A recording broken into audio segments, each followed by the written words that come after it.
Magandang umaga po. Tayo po ngayon ng Station Duty Officer of the Day.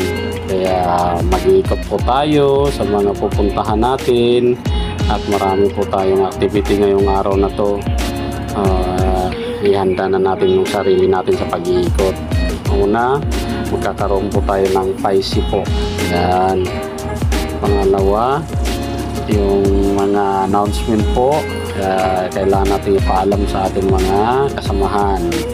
Tsaka nandyan si Pastor Kapay-Kapay para mag-bless sa ating mga kapulisan.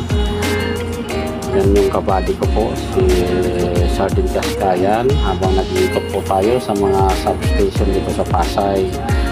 We will keep our citizen safe. So, safe po dapat sila, kaya ini-inspect natin ang ating substation kung ang kanilang pulis ba ay nasa kalsada po, naka-deploy lahat. At habang naka-duty tayo, meron din tayong pinapatupad na outreach program. Nandyan po tayo, mamimigay tayo ng ice cream. Salamat po, tapos ng duty.